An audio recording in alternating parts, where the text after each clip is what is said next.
जय श्री कृष्णा। कैसे हैं आप लोग फ्रेंड्स? आज हम जो चर्चा करने वाले हैं बेहद महत्वपूर्ण करने वाले हैं।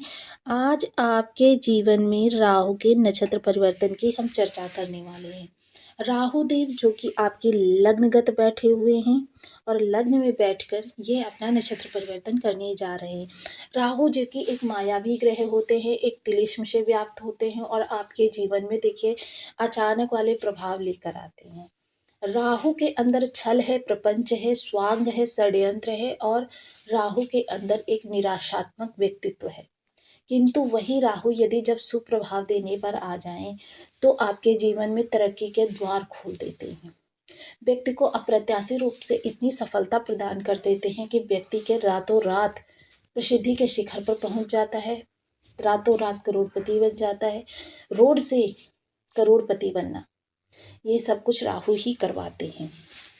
और राहु की एक विशेषता होती है, राहु केंद्र में हो, त्रिष्टाय भाव में हो, त्रिष्टाय भाव में यानी कि तृतीय, षष्ठ और एकादश, ये भाव जो होते हैं त्रिष्टाय भाव बोले जाते हैं। इन भावों में राहु का होना आपके लिए बेहद सुंदर स्थितियों का निर्माण करता है। वहीं राहु जब अपना नक्षत्र परिवर्तित करते हैं, क्योंकि देखिए ग्रह सामने कुछ और होता है किंतु उसके पीछे से प्रभाव किसी और प्रकार का पड़ता है। जैसे कि हम एक बल्ब लगाते हैं और उस बल्ब का जो बाहरी आवरण है यानी कि जो कांच होता है वह जिस कलर का होगा यानी कि लाल होगा तो उसके अंदर से प्रकाश लाल ही आएगा। वो नीले कलर का होगा तो उसके अंदर से प्रकाश जो होगा वो नीला ही आएगा। ये सारी चीज़ें आपकी होती रहती हैं। किंतु यही ग्रहों के साथ भी होता है कि राहु जिस नक्षत्र में होंगे यानी सूर्य के नक्षत्र में होंगे, आपको थोड़े से नकारात्मक प्रभाव प्राप्त होंगे, थोड़े से सकारात्मक प्रभाव प्राप्त होंगे। कारण क्या बनेगा? क्योंकि सूर्य के साथ होने से थोड़ी सी नकारात्मकता उत्पन्न होती है, क्योंकि ग्रहण दोष की निर्मिति हो जाती है। किंतु सकारात्मकता भी आएगी। क्या दो ग्रह जब आपस में मिलते हैं क्या वो अपना अपना पृथक अस्तित्व खो देते हैं? बिल्कुल नहीं, उनका पृथक अस्तित्व भी होता है और वो अपने भावों से संबंधित प्रभाव आपको प्रदान करते हैं। किंतु ये दुष्प्रभाव में किस प्रकार परिवर्तित हो जाते हैं? तो दुष्प्रभाव में ये जब दो विपरीत ऊर्जाएं, आपका माइंड दो जगह चलने लगेगा तो कहीं ना कहीं व्यवधान आपको देखने में आ ही जाता है। इस तरीके की स्थितियां आपके साथ उत्पन्न होती हैं। अब राहु देव जैसा कि हम सभी लोग जानते हैं कि चतुर्थ चरण में जाने वाले हैं। चतुर्थ चरण में जब ये गोचर करेंगे तो यह आपके लिए, क्योंकि चतुर्थ चरण जो है इस नक्षत्र का वह शुक्र का नक्षत्र है और शुक्र के नक्षत्र में जाकर यह आपके लिए बेहद शुभतर स्थितियों का निर्माण करेंगे। शुक्र क्योंकि इनके गुरु हैं और आपके जीवन में प्रभाव लाने का कार्य करते हैं। जीवन में जितनी निराशा भरी हुई होती है वो निराशा दूर होती है। आपके जीवन में सभी सकारात्मकता से भरे हुए आपको प्रभाव प्राप्त होने लगे हैं। जीवन में आपके अवनति जो होती है वो दूर हो जाती है, आपको रातों रात ऊंचाई के शिखर पर पहुंचा देते हैं। शनिवत कार्य करते हैं राहु। वही शनिदेव इस समय आपके द्वादश भाव में बैठे हुए हैं, 7.5 का निर्माण करे हुए हैं। हालांकि शुभता सिर्फ इतनी सी है कि यह अपनी राशि में है, मूल त्रिकोण राशि में है। मूल त्रिकोण राशि जो होती है प्रत्येक ग्रह को अति प्रिय होती है। शुक्र देव का इनके साथ गोचर हो रहा है। शुक्र और शनि आपस में परम मित्र हैं और एक दूसरे के साथ में बहुत अच्छे प्रभाव देते हैं। वहीं तीसरी शुभ स्थिति ये बनी हुई है कि शुक्र देव जो हैं आपके सप्तम भाव के स्वामी होते हैं और सप्तम भाव से निकलकर ये आपके व्यय भाव में गए हैं।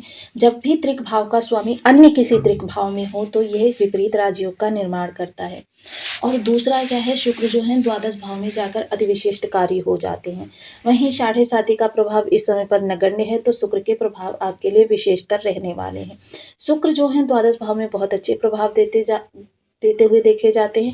अन्य 8 ग्रहों में से यदि कोई ग्रह हो तो आपके लिए थोड़ा सा नकारात्मक प्रभाव निकल कर आता है। हालांकि यहाँ भी आपके लिए थोड़ा सा नकारात्मक प्रभाव निकल कर आएगा, किंतु वो प्रभाव आपका किस तरीके का होगा? जैसे आपकी जो कीमती चीज़ें हैं उनको सहेज कर रखें। धन व्यय के योग बनेंगे।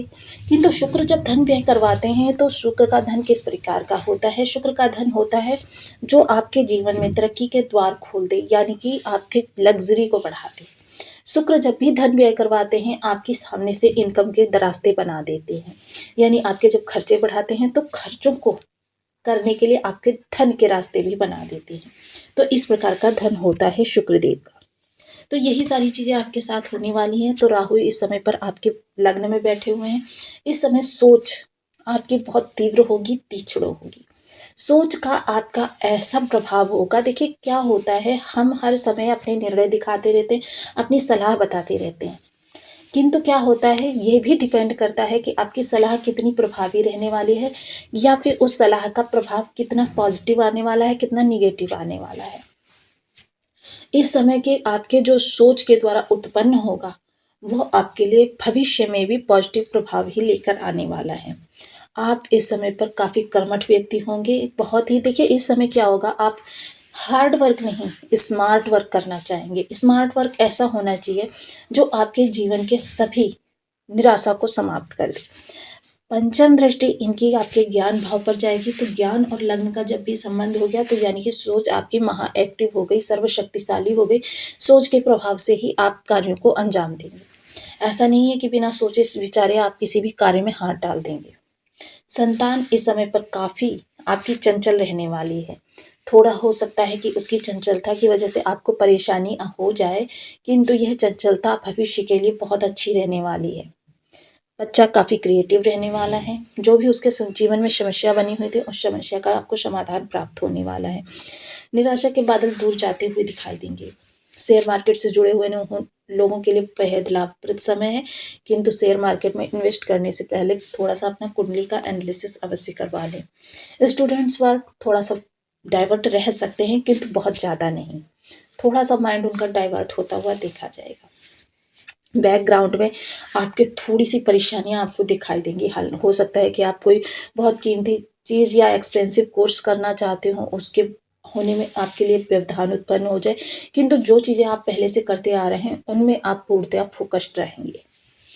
इस समय अगर चर्चा करें सप्तम भाव की, तो सप्तम भाव उन लोगों के लिए बेहद महत्वपूर्ण होता है जो डेली बेसिस पे कार्य करते हैं, जैसे कि नौकरी पेशा वर्ग या फिर डेली बेसिस पे कार्य करने वाले। नौकरी पेशा व्यक्ति को इसलिए डेली बेसिस पे रखा जाता है कि उनको भी एक निश्चित धनराशि मंथ एंड में प्राप्त होती है। तो ये चीज़ें आपके लिए होती हुई देखी जाएंगी। इस समय जीवन साथी का स्वभाव आपके लिए काफ़ी अच्छा होगा। हो सकता है जीवन साथी थोड़ा सा आपके साथ झूठ भी बोल जाए, लेकिन वो झूठ भी जो होगा वो पारिवारिक शांति के लिए ही होगा। पार्टनर व्यापार किसी पार्टनर के साथ कर रहे हैं तो पार्टनर का भी यही होगा। हालांकि आपके साथ रिश्ते तो बहुत मधुर रहेंगे, लेकिन हो सकता है कहीं पर वो व्यापार के लिए या फिर लोगों से रिलेशन बनाने के लिए थोड़ा सा झूठ का सहारा ले ले।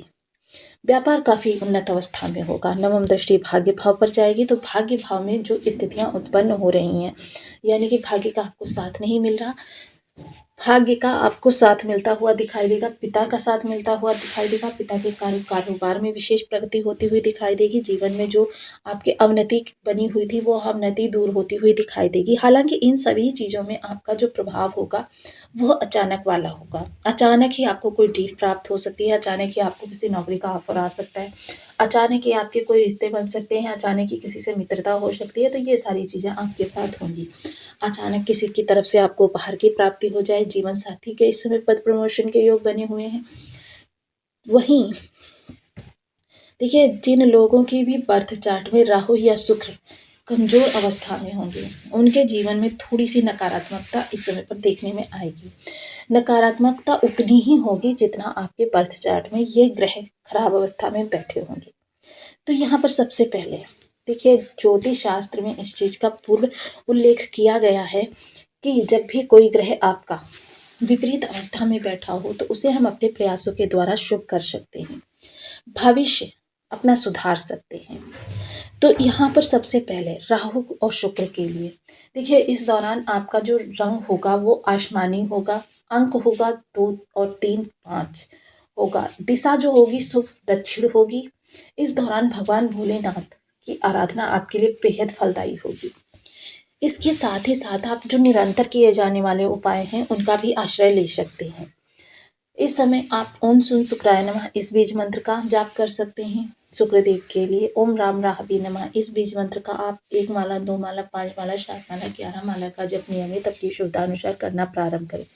ये आपके दोनों ही ग्रह शुभ अवस्था में आ जाएंगे। पत्नी सम्मान करें। पत्नी या महिला वर्ग का सम्मान आपके लिए सर्वोपरि है। महिला विशेष को आप कोई उपहार प्रदान कर सकते हैं। 13 वर्ष से कम उम्र की कन्या को सफ़ेद रंग की कोई वस्तु उपहार स्वरूप दे सकते हैं। कुछ मीठा खिला सकते हैं जैसे खीर, रबड़ी वगैरह। माता लक्ष्मी के किसी भी रूप में आप पूजन कर सकते हैं। कनकधारा स्तोत्र का पाठ कर सकते हैं। श्री सूक्त का पाठ कर सकते हैं। माता लक्ष्मी को कमल गट्टे की माला अर्पण कर सकते हैं। श्रीम बीज मंत्र का जाप कर सकते हैं। हमेशा खुशबूदार चीज़ों का प्रयोग करें, ये आपके शुक्र को स्ट्रॉन्ग करेंगे। वहीं राहु के लिए देखिए, भगवान शिव की आराधना में ही सभी ग्रह आ जाते हैं, किंतु राहु के लिए शनि को उत्तम रखना बहुत ही श्रेयस्कर होगा आपके लिए। शनि बहुत अच्छे प्रभाव देते हुए देखे जाएंगे। आपके जीवन से नकारात्मकता दूर होती हुई देखी जाएगी। शनि को आप तिल के तेल का एक दीपक शनि मंदिर में, पीपल वृक्ष पर या फिर घर के मुख्य द्वार की चौखट पर जलाना प्रारंभ करें। शनिवार का व्रत रह सकते हैं। शनि की होरा में निर्जला व्रत कर सकते हैं। 9 बजे शायम घृत का एक दीपक शनिवार की संध्या को जला लीजिए, उसका विधिवत पूजन करें। अगर मंदिर में नहीं कर सकते तो घर पर ही इसका विधिवत पूजन करने के बाद ही लेकर जाएं और पीपल वृक्ष की जड़ पर जलाएं। ये आपके राहु को बहुत अच्छा करेगा। मछलियों को भोजन करा सकते हैं, अंधजनों को भोजन करा सकते हैं। तो आपको वीडियो कैसी लगी मुझे कमेंट बॉक्स में ज़रूर बताएं। चैनल पर न्यू हैं तो प्लीज़ वीडियो को लाइक, शेयर, चैनल को सब्सक्राइब करना बिल्कुल ना भूलें। मिलती हूँ नेक्स्ट वीडियो में, तब तक के लिए नमस्कार। अपना ध्यान रखें, स्वस्थ रहें, मस्त रहें।